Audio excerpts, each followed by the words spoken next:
Funding for This Is Nashville comes from you, our listeners, and Music City Prep Clinic, Nashville-based provider for PrEP and offering comprehensive sexual health services in an environment designed to be safe, professional, and shame-free. Learn more at musiccityprep.org. I'm Khalil Ekalona, and this is Nashville.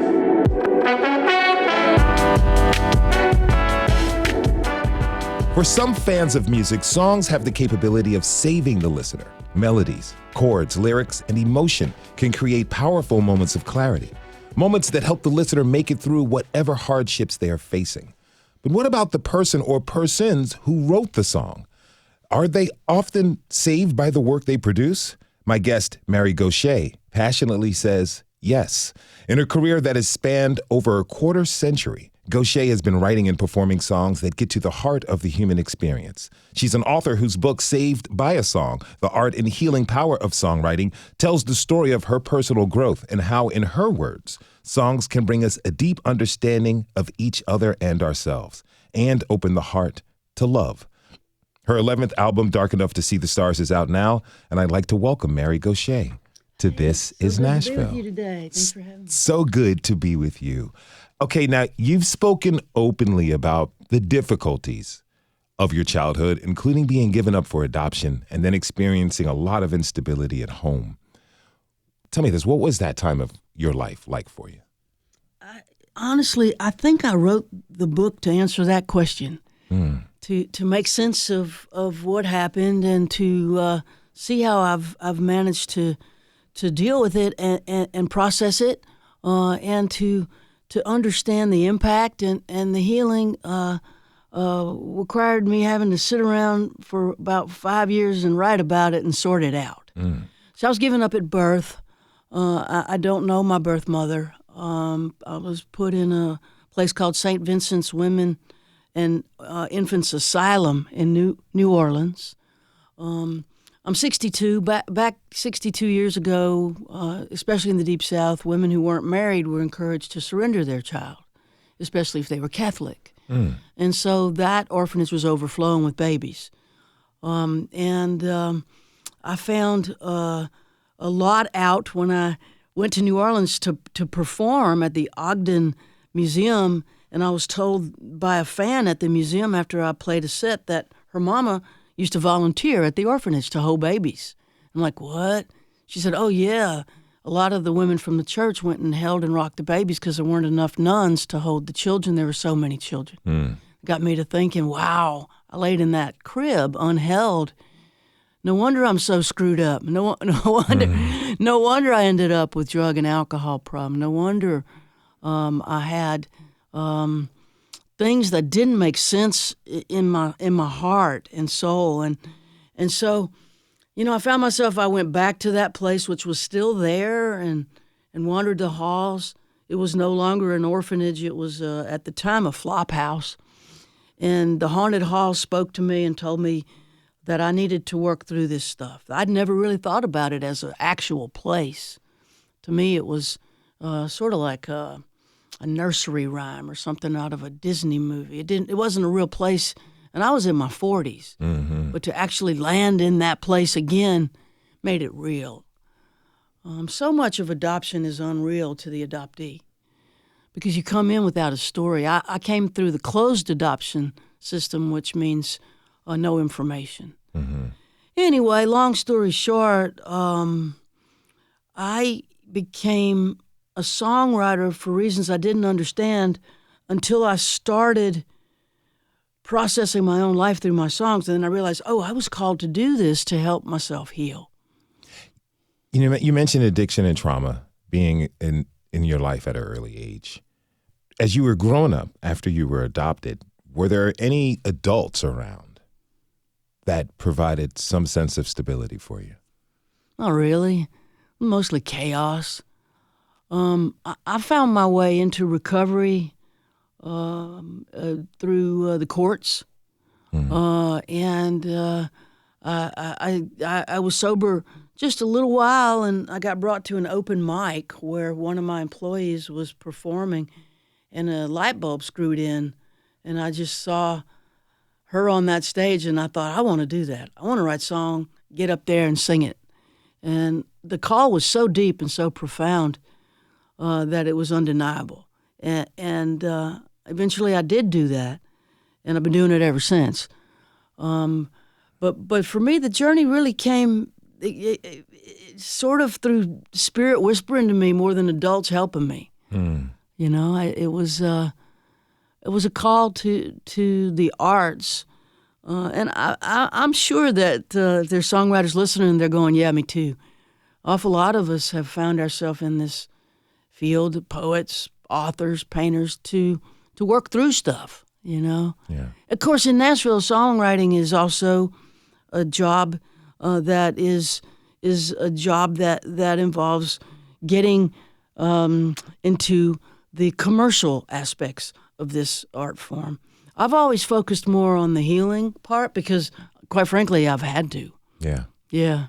How do you balance that? The nature of songwriting here in Nashville, Music City, being this commercial enterprise, this business machine that's rolling in producing art, but then someone who takes the approach of producing art not only to save the soul, but to heal the soul, as yourself and other songwriters do. How do you balance those two things? It's actually a challenge being here, but I've learned that I got to just, you know, the little coins when you stay sober another year, they say the same thing every year. The number changes, but the saying stays the same. To thine own self be true. Mm-hmm. That has been my mission statement, to thine own self be true. So the demands of the marketplace, when they conflict with the demands of being true to myself, I tend to go with being true to myself. And so that requires me just staying honest in my work as a songwriter. To keep the songs honest has been the job. And, you know, Jackson Browne said it a long time ago, good song will take you far. And oftentimes a good song is an honest song. It does coincide with the marketplace quite often. Because people are looking for something when they look to songs and music. They're looking for something to resonate with. You worked as a chef before I becoming did, yeah. a songwriter. Yeah. You didn't start writing songs until after your mid-30s, after getting sober. Tell me this, what role was music playing in your life before you began writing your own songs? Yeah, I always look to music and songs for meaning. Music and songs and books. I've always been a word person. I've always listened to words of a song more than any other aspect of it. And I learned after I became a songwriter that that's a minority of people. The majority of people listen to the melody and to the vocal. I've always listened to the words. And so as a word person, that's what I'm drawn to. And so finding meaning through the language in a song and the language in a book has been what I was drawn to. So I always listened to what the songwriters were saying. And I always found songs that spoke to me personally. And they were always out there. As a kid, the Casey Kasem's American Top 40. Yeah. You know, waiting for your favorite song. And they were all so different. The music hadn't been broken into genres yet. So you could have Janis Ian right next to the Moody Blues, right next to Elton John, right next to Roberta Flack. And man, those were the days. Killing Me Softly, what a song, you know. Yeah. Roberta really spoke to me. So did Janis. So did Don McLean, American Pie, and you know Gilbert O'Sullivan, Alone Again Naturally. Those songs were on the radio when I was a kid, and they were all in the same format. And so I was listening. They were talking to me. They were singing to me, but they were talking to me. And what I heard them saying was, to me, the truth. What did you take from working in the back of the house in restaurants? I've worked restaurants, front of the house, a little bit of back of the house work. It is a very unique environment. It sure and is. And it takes a person with a good amount of temerity, a good amount of guts, and a good amount of resilience to really work in the back of a house at a restaurant. Did your experience from that environment end up in any of the songs that you wrote? Not directly, but, you know, the teamwork involved to make a restaurant work, of a high volume restaurant, we got to work together, and we've got people that are from all over the world, all different ages, all different backgrounds.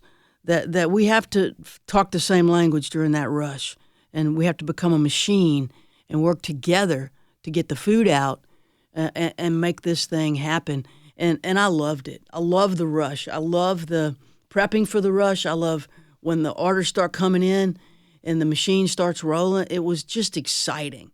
And part of the joy was, I think, getting really good food to people and having them experience it in a way that pleased them. Mm-hmm. And I think for me, it was an expression of love in a way, and music is also that, is getting the songs out to people in a way that pleases them. Mm-hmm. Pleases me first, to thine own self be true, but then have people go, oh yeah, Mary, me too. Yeah.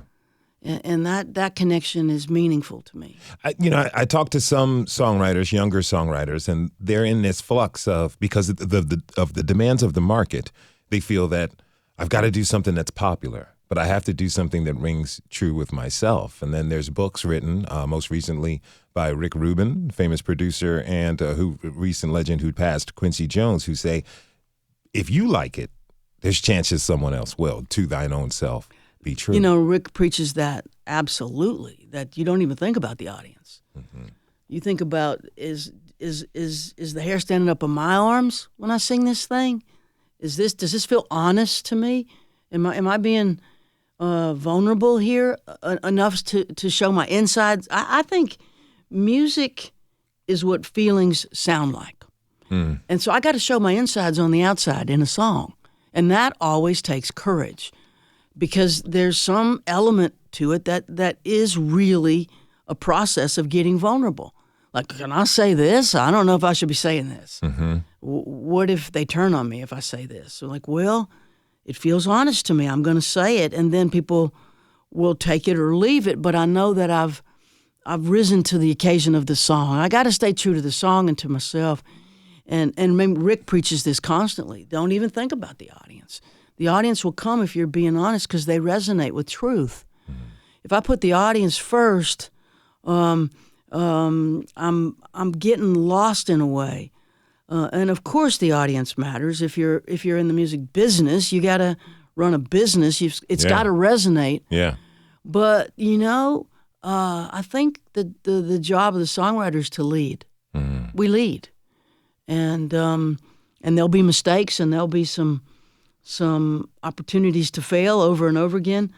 But when you land a great one and you feel it in your heart and your soul, you just have that dignity of that work to keep you intact. Now, you were in the audience, as you said earlier, when you saw your employee perform. And Absolutely, you felt, yeah. I want to do that. Absolutely. The hair was raising. Absolutely. Was that then when you first realized that songwriting might be a way for you to express and heal from these traumatic experiences? No, I didn't know why I was so called. I had no idea what was happening. It came as an unopened present, really. Mm. I didn't know that, I'm going to walk away from my restaurant in 5-6 years and do this. No, I didn't have any idea. I just knew I wanted to do it. I couldn't imagine at that point ever getting good enough at it to actually make a life work out of it. But I just wanted to get from the audience to the stage. And I wanted it to be a song that I had written. And then, take it from there. I didn't have the knowledge that the calling, embedded in that calling, was a very human and very spiritual in a way, a whisper to healing. When did you realize that package contained that gift of healing? When I started getting better. Mm. And when I realized what I needed to be writing about. When I realized that my songs, in a lot of ways, were deeply personal but also universal. Like, I see how this works, that the deeply personal is universal. Mm. That's how you find the universal, is by going all the way down into the core of yourself. That's where we meet, at the heart and soul of what it is to be human. Mm. And I started seeing myself more joyful, more connected, less alone, less anxious. There was just, the stuff you go to therapy for. Yeah. I was also going to therapy, of course, and also doing 12-step meetings, of course. But the three combined were really helping me, because I was in bad trouble with drugs and alcohol and childhood trauma, early childhood trauma. And so all three things, like the spokes of a wheel, worked in tandem. But I don't know how I would have been able to stabilize without the art part. You know, this has been really integral to processing things for me. I want to take a short break. When we return, we'll continue our conversation with singer-songwriter Mary Gauthier and talk to her about the healing power of song. Stay with us. This is Nashville.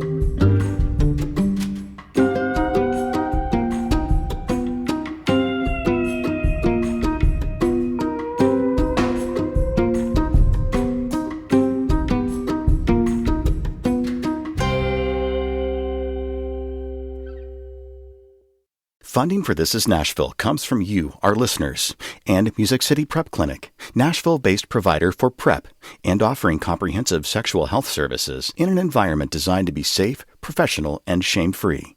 Learn more at musiccityprep.org.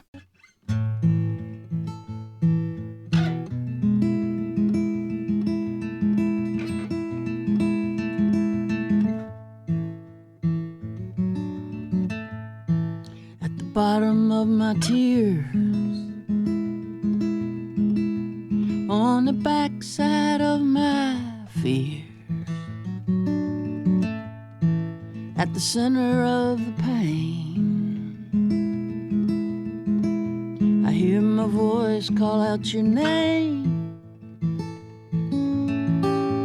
Days go by, nothing works. Can't believe how much this hurts, and I don't know where you are.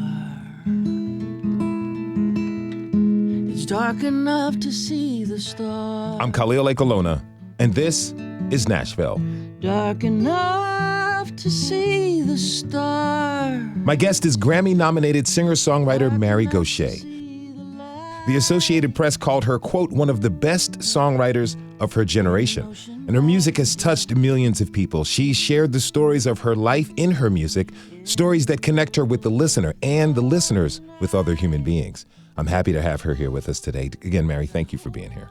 Oh, what a pleasure to sit with you today. It's really wonderful. Now, you moved to Nashville in 2001, correct? That's correct, yeah. How'd you end up here? What brought you here? Well, you know, it was Mecca. I came to Mecca. The songwriters lived in Nashville. My heroes were here. You know, Johnny Cash was still alive. John Prine was here. Lucinda was here. There was a long history of honoring the song here in this town that I couldn't find anywhere else in the world. And I came looking for my community, for the tribe that I did find here. That's still here, even though so many of the legendary songwriters that I came here to meet have passed away. The people that I came to learn from became my teachers. You know, Nashville's still a pretty small town in 2001. You know, yeah. And ended up with a publishing deal over at Harlan Howard Songs. And Harlan was one of the great songwriters that this town called. He came in from Detroit, and he used to be called the dean of the songwriting community in Nashville. And he's the guy who coined the phrase, country music is three chords and the truth. Mm-hmm. And I really resonated with that, so I went and knocked on the door of that publishing office and asked if Harlan was around. He had just died 3 months prior. But I ended up getting into a relationship with folks there and got a publishing deal there, and they got me a record deal. I ended up on a label called Lost Highway, which is division of Universal, and it really happened fast for me in Nashville. By 2002, I was soaring here. Did that kind of give you a whirlwind? I mean, here it is, not too long before you quit your restaurant job, you start pursuing singing, songwriting full time. You come to Nashville, it is Mecca. Even though it was a small town in 2001, there's still a lot of competition. A lot of people, their eyes and their ears and their hearts, desires are set for this town. You come here, things start to unfold quickly for you. It was an exciting and extraordinary time in my life, and it felt surreal. It still feels surreal that I'm suddenly on stage with Willie Nelson, singing the gospel finale. Will the circle be unbroken? I mean, it was a fast track, and it was exciting. I don't exactly understand how all that came to be, but it did, and I think that the heavy lifting was done by the songs. You know, I did have a lot of ambition, and I did knock on a lot of doors, but I didn't open them. The songs did. The songs opened the doors. You know, I have young songwriters now come to me, and I work with a lot of songwriters, and as a teacher. And I just tell them, knock on 10 doors. The one that opens, walk through it, and what you're going to end up with is 10 more doors. So knock on 10 more doors, and the one that opens, walk through it. And have the songs ready to present. You know that you have 2 or 3 that are just undeniably a reflection of your soul. And that was my experience. You know, the industry now is so very, very different. I'm not even sure they're listening to songs so much. They're looking at numbers. How's your TikTok? How's your Instagram? How many you got on Facebook? Analytics, yeah. But the songs still drive the analytics, you know. People got to listen to something. I'm not listening to binary code or numbers, right? Yeah, they're not listening to us talk about songwriting. They want to listen to our songs. That's right. Now, you're an author as well. I am. You wrote the book Saved by a Song, The Art and Healing Power of Songwriting. And the title really does explain what the book is about. But another theme that really emerges is how important it is for songwriters to be vulnerable and authentic in your work, something you've stated before. And it's kind of rare as a songwriter, though, you know, that you kind of start out writing songs like that. Some people never really get there to be as honest and open and soul-bearing as you have with your songs and how you've been advising your mentees. What was your journey from like fledgling songwriter to being able to write songs that really, quote, faced your demons and dug into the deepest part of yourself? What was that like? You know, it wasn't something that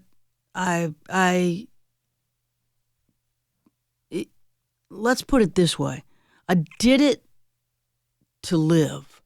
There's something in my spirit that wanted to not die, of childhood trauma, of addiction, of the darkness that I was having to work through as a human being. And there was a light in this art form that pulled me in. And I didn't know why. I didn't know what it was. Now that I'm 62 years old and I look back, I go, oh, that was spirit. You know, for lack of better words, God. There was something in the light that pulled me there that was life and life-giving for me personally. And then the listeners tell me that they had a similar experience, that's the song I held into when I was drowning, Mary, or that's the song I played at my father's funeral or my brother's funeral. And these are the songs I think I've had to write to live. And so it's not really a business as much as it is a spiritual practice. Can I read a little snippet? Please. If there's time. Please. So this is from a chapter I wrote called Song as Prayer. I don't have a particular religious practice. My practice is art, honest art. That's my religion, but it doesn't have a theology. It's not that organized. But ever since I started writing songs, people ask me, Mary, does the music come first or is it the words? And my answer is, well, you know, it's different every time. I start where I can, when I can, however I can. And the starting place is irrelevant. Look, if I knew where great songs came from, I'd just go ahead and move in. But here's what I do know. Artists are like firemen or firewomen or non-binary fire people. When the rest of the world is running away from an explosion, we run to it and report back from it. Artists feel the heat. We touch the burn. We write the thing we have to write. The story we're on fire for. the one that breaks our own heart, the one that only we can tell. And the ask will always be this: no matter how many songs you've written, each time the struggle will be to get back to that singular place where it's just you and the fire. If you're just tuning in, this is Nashville, and I'm your host, Kaliole Kolono. My guest is singer-songwriter Mary Gauthier. Mary, that was beautiful. Thank you. I want to write what matters to me. Now, I don't know if it's going to matter to you, and I don't know if it's going to matter to anybody else, but I want to get to my deepest concerns and work through it in the song. Not my beliefs, because honestly, nobody cares what I believe, but we care what each other feels. You know, I learned a lot over the last 15 years working with a program called Songwriting with Soldiers. Mm-hmm. I've been a part of this nonprofit that pairs professional songwriters with wounded veterans around the country at retreat centers. And I learned, wow, much to my amazement, I have a lot in common with women and men who served in the military, especially the ones dealing with trauma and PTSD, because that's what I had from being in an orphanage, in an overcrowded orphanage for the first year of my life. And so I know a lot of the stuff that's inside them doesn't have words. So that's what the music can come in and address. That the language of trauma is a scream. There's no words. It's ineffable, but we can sing it. And so I found a connection there with these women and men that on the surface it would appear, why would I have anything in common with these folks? I'm never been to the military, and you know, I'm this sort of aging hippie lesbian. Like, how would I connect with these young women and men who served in the Middle East in a way that's meaningful? And we find each other at that emotional place of the heart. Mm-hmm. And it transcends all the things that I think, honestly, that the politics of our day use to divide us. We go deeper than that. We don't even mention that because that's not important when someone's dealing with deep, deep trauma. What matters is getting them back from the edge and pulling them back into the human community. Did you witness that with any of the veterans you worked with? Oh, yeah. Anyone with trauma has suicide ideation. And our veterans, American veterans, we're losing 22 a day, according to the VA, to suicide. Mm-hmm. The numbers are probably low that they give us. And so that is a byproduct of trauma, is losing the will to live. And so how do you work with that? Well, with Songwriting with Soldiers, we bear witness to a story, and we try to turn that story into a story that can be sung. And we find our way to the music of their story, and we write a chorus in 3 verses, and we sing it back to them, and there's something in their eyes that relights, because they're being seen and heard and known maybe for the first time in a really long time. Have these collaborations affected your work as well? Oh God, yeah. In so many ways, it's shining a light on what the gift is for. Mm. The gift is not to make the machinery of music grow richer. They got enough money over there. The gift is to bring people into communion with each other, I think. For me, I don't know what other people's gift is for. Mm-hmm. People have to decide that themselves. My story is my story. I was given this skill, this natural ability. I mean, I work hard as a songwriter, but I have this thing that we call talent. Yes. And it was a gift. I didn't give it to myself. It came with the package. Mm-hmm. So what do you do if you have talent? What's the best use of that talent? In my experience, the best use of talent is service. Mm-hmm. I understand. I feel the same way. Tell me this. Is there anything that you won't write about? Well, I don't tell other people's secrets. I'm pretty good at keeping secrets if it's other people's. I do tend to tell my own because I find other people there. And when you tell them on yourself, what can people have over you? Mm-hmm. You know, I think part of recovery is unpacking all that stuff and coming clean, to where you have a clean slate. And you're able to hit a reset button that's profound I don't have this shame-based existence anymore. I've cleaned my house, and it's pretty clean. I just keep it clean. Mm-hmm. That's said, I don't want to misspeak in a way that lets that confuses folks in the sense that I'm saying we're supposed to sing our diaries. Nobody cares about my diary. Yeah. Nobody cares about my ridiculous little ins and outs of my little life. What they care about is their life. And so my work as an artist to go all the way down, not just my ins and outs in my diary, but to the deepest core of human experience, of my human experience, which is going to land in yours. Because we're human in the same way. And this is the deepest truth of all truths, is that we're way more alike than different. Mm-hmm. And we find each other through art. It's what a beautiful painting does, a beautiful poem, a beautiful song, a beautiful story. We go, wow, I relate to something that happened, in Elizabethan English, England, 1,000 years ago. Mm-hmm. Well, yeah. Yeah, Shakespeare wrote, "To thine own self be true." And I relate to that deeply. I think that over time and across time, people are people. And we're going to keep peopling. We got to keep peopling.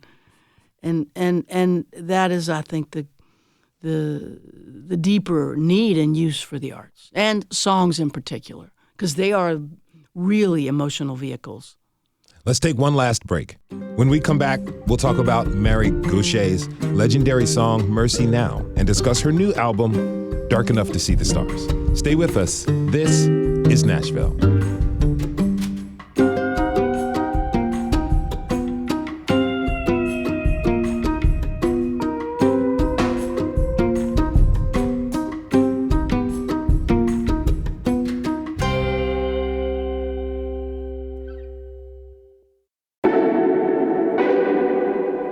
I'm Khalil Ekolona, and this is Nashville.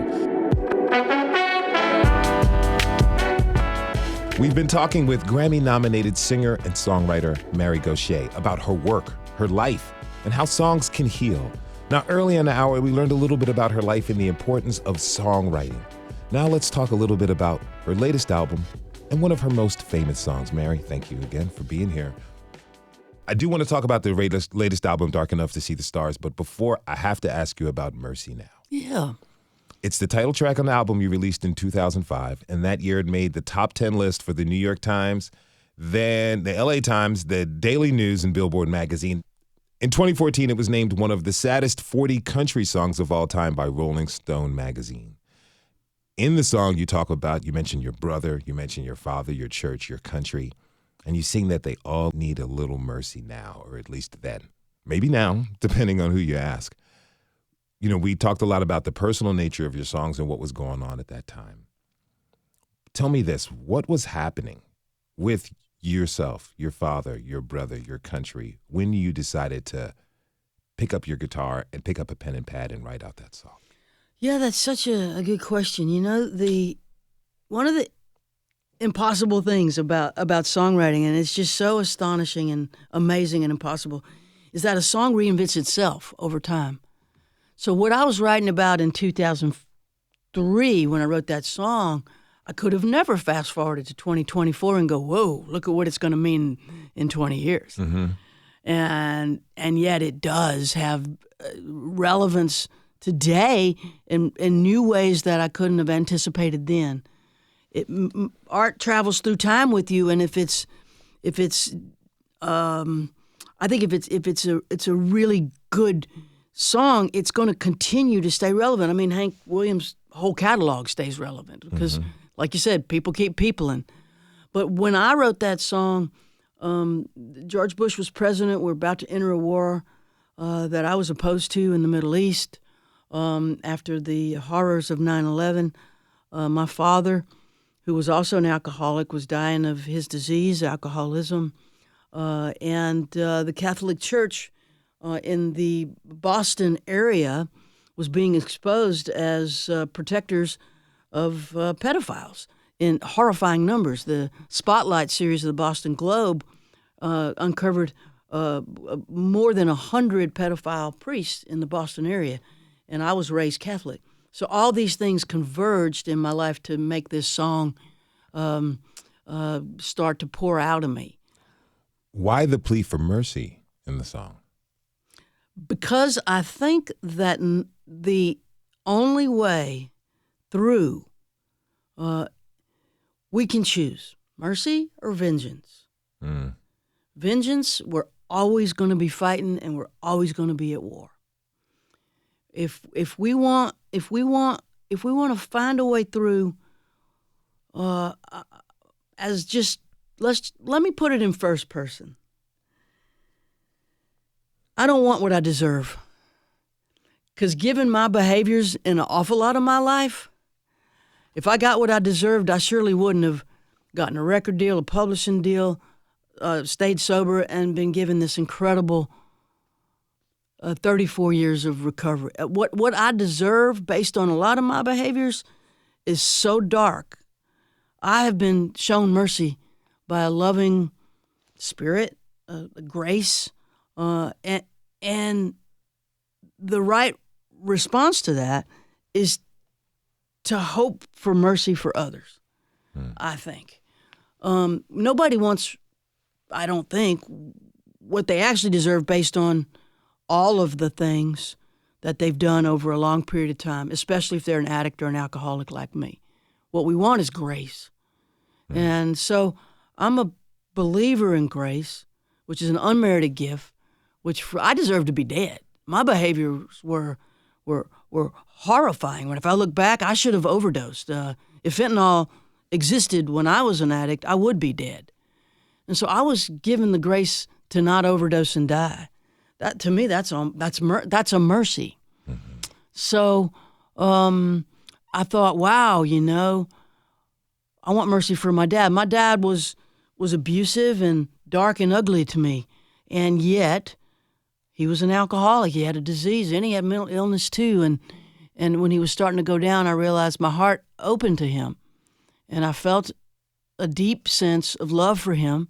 First of all, he couldn't hurt me anymore because he forgot who he was, and he forgot that he drank. He forgot that he smoked. He became a person who forgot everything, and my heart opened to him, and I thought, Lord, have mercy on my father.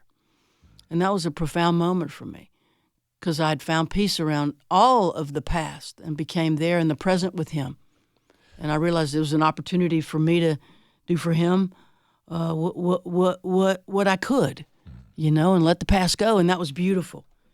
And then I realized as I'm working through the story of what's going on around me at that time, that it's not just individuals that need grace. Institutions need grace too. My family came as deep believers from the Catholic Church, and what the church had done in Boston was damn near unforgivable. And yet, this religion is a foundation of so many people's life. So have mercy on the church. Have mercy on us for what we're about to do in the Middle East, because it's looking pretty dark here. Have mercy on us for dropping the atom bomb in World War II, because that annihilating horror is unforgivable in some way. But we can't, if we stay with unforgivable and vengeance, all we're going to ever have is violence and war. And I don't want that in my heart, and I don't want that in my soul. Will you play the song for us? I would love to. Thank you. Thank you.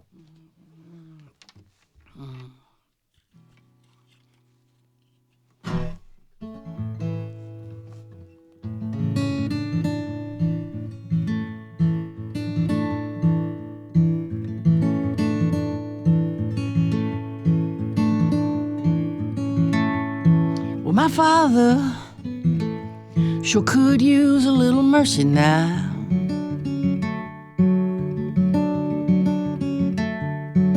The fruits of his labor fall right slowly on the ground.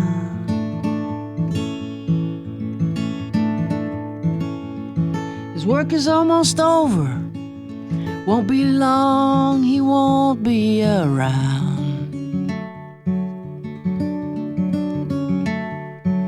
I love my father. He could use some mercy now. And my brother sure could use a little mercy now.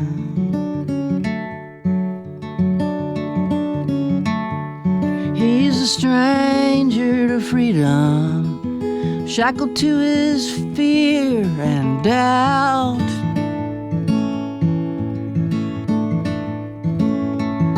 The pain that he lives in, it's almost more than living will allow.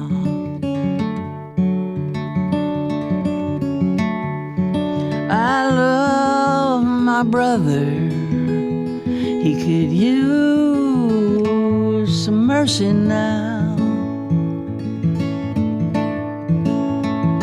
My church and my country, they could use a little mercy now.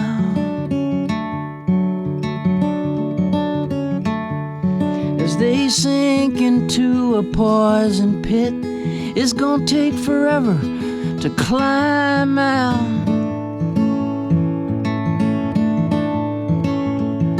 They carry the weight of the faithful who follow them down. I love my church and country, they could use some mercy now. Every living thing could use a little mercy now.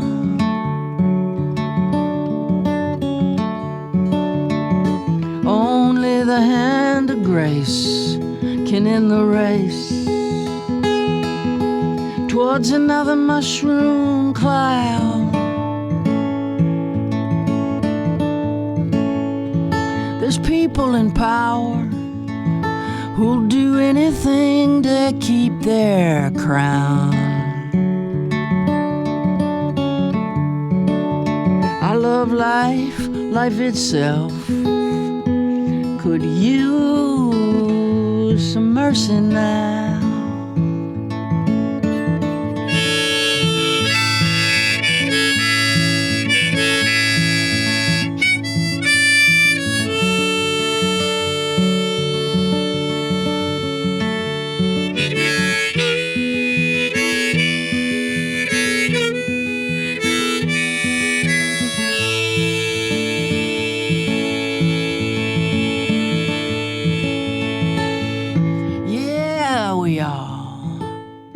We all could use a little mercy now.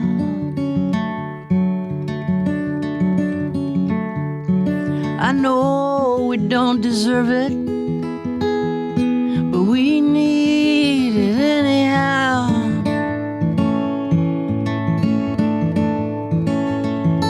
We hang in the balance, we dangle between hell and hallowed ground.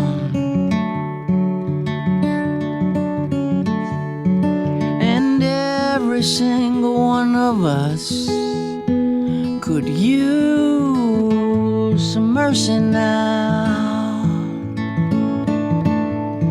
Yes, every single one of us could use some mercy now.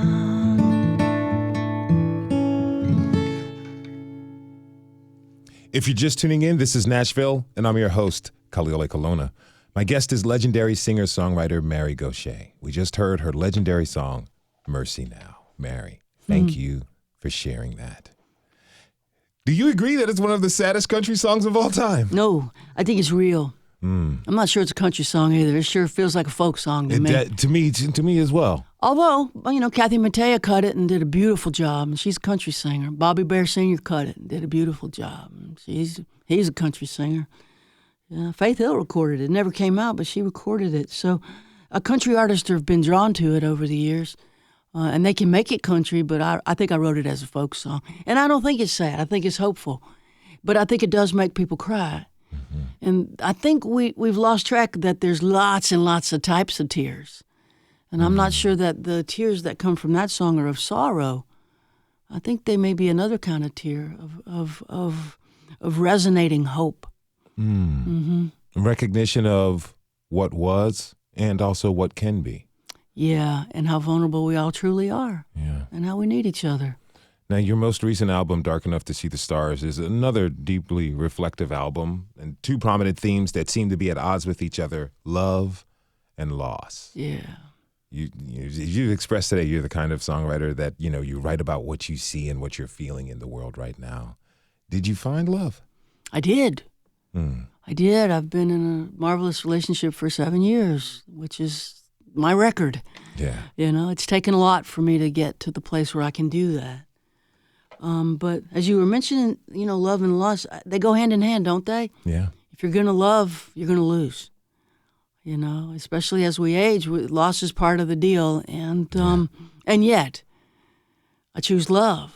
And I believe that the grief that comes through the loss is worth it.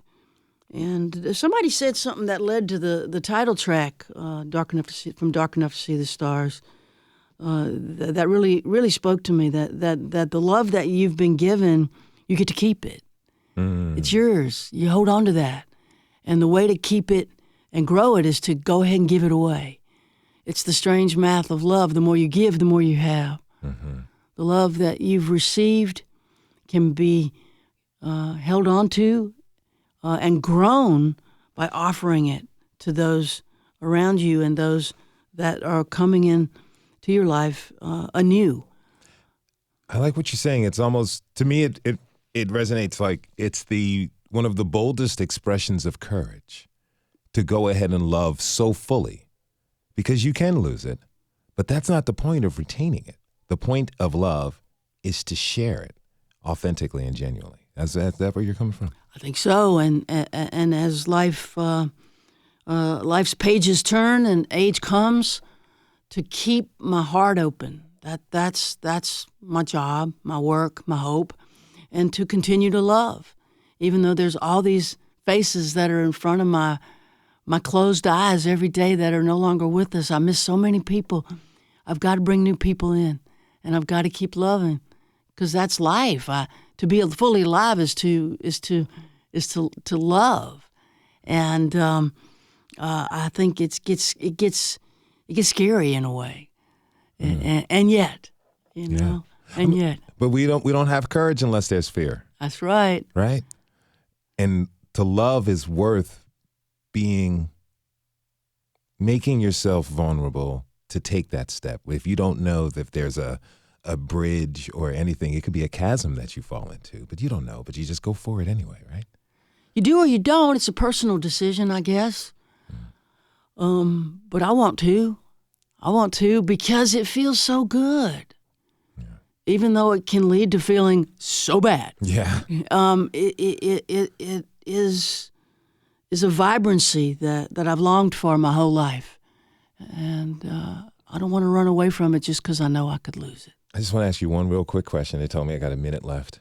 How are you going to step into love in 2025 and beyond? Well, I'm going to do dinner parties because I have this skill. I can cook for large groups of people. I used to own restaurants. I was overhearing a conversation. I was over in Europe, in the Netherlands, and somebody, one of the professors at the Utrecht University, I was in Holland on tour, was at a lunch, and I was overhearing their conversation. They said, we're going to do what's called the Optimist Dinner. We're going to bring a bunch of people from different walks of life and sit around the table and talk about what are we going to do to build community during these times. Because what's happening here in America is happening around the world. Mm-hmm. And community is really important. I thought, wow, the Optimist Dinner, I'm going to do that. So, I'm going to get comfortable chairs, get rid of my uncomfortable chairs at my table, get some comfortable chairs, and we're going to sit in them, and we're going to talk about what we can do that brings community together. I'm sure there'll be a lot of great food at that table and a lot of love served. That's my hope. Yes.